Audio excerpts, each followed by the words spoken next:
Good morning, 819S. It's another hot one. Maybe this is the last of the hot days before the temperature starts to cool down a little. It's 30 right now with the high of 33. It's going to get down a little cooler. The high temperature will be cooler tomorrow. At night it's been around 22 to 24 every day. The rain's going to come next week. Maybe it's going to come on Sunday. But it's not really going to bring the temperatures down that dramatically. So, I think it's going to get super humid next week, which I'm not really looking forward to. And I have been dreaming or thinking about what to do next, and that is the next places to go touring. I typically go to the same places these days because they're easy for me to access. I know the time limits that I can expect. I know how to get there without using maps or anything like that. So for the people who are new to riding around the Tokyo area, I'll share some of my favorite places with you, and you can go check them out. These shouldn't require the highway, depending on where you're coming from. If you're deep down in Tokyo or you're closer to the Chiba side, it might be a little bit faster to use the highway. But number one with a bullet is Yabitsu Togue. Yabitsu Togue is a road that connects Hirano City in the south to Miyagase Dam and Miyagase Lake in the north. I forgot exactly how long it is. I want to say about like 18 kilometers of just twisty roads.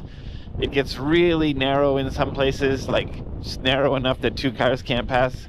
And it widens up in some places. There's some hairpins in there. It's great. It's really great. That road sometimes has a little bit of trouble because there are landslides.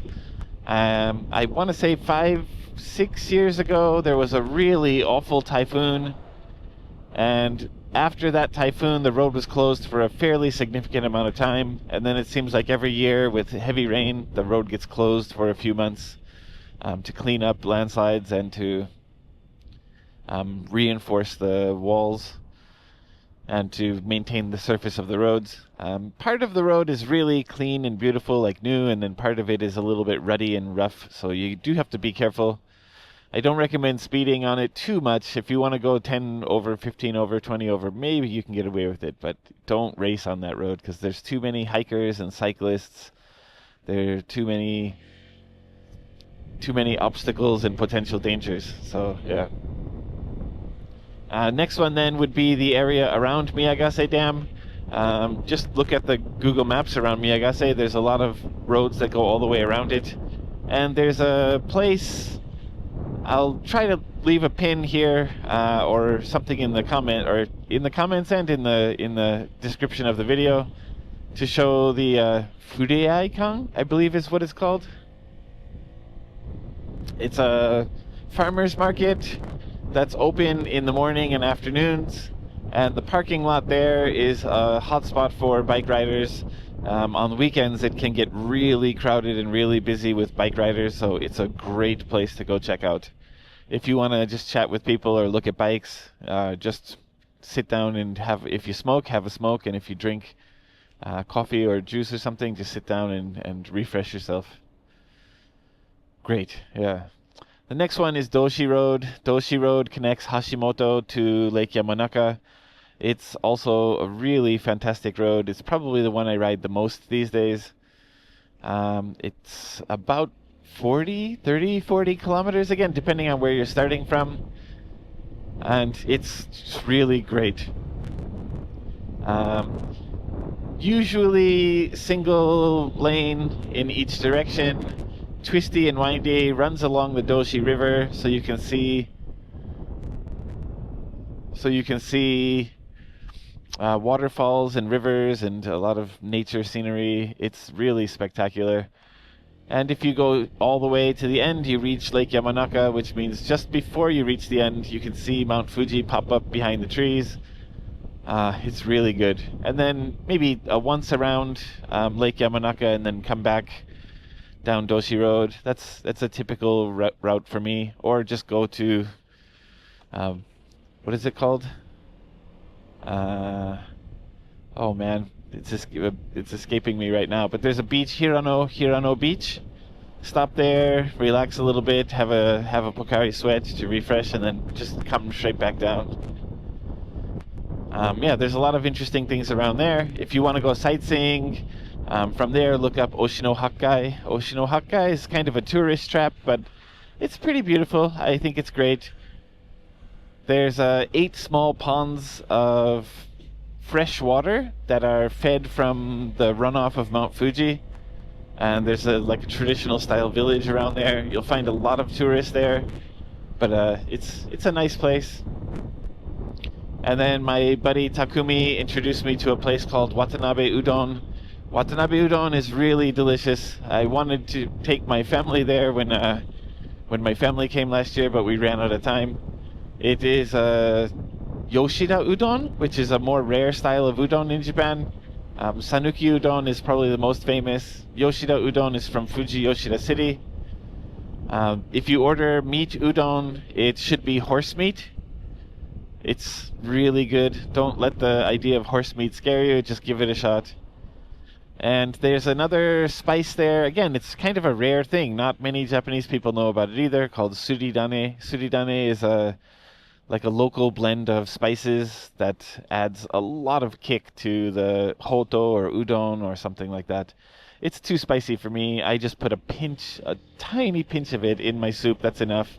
My wife puts a little, maybe two grains of rice sized piece in hers, and it also makes it extremely hot. Yeah, so I think Yabitsu and Doshi Road, those two are both really, really famous ones. There's another one further out near Okutama called Dainbosatsu Line. Dainbosatsu Line? It's a little straighter, longer sweeping turns, not as many hairpins or things like that. When you get around to the other side, it does do 2 loop-de-loops, which is kind of fun. I mean, I'm very childish, so it's fun for me. If you're not into that kind of thing, it's probably not that special.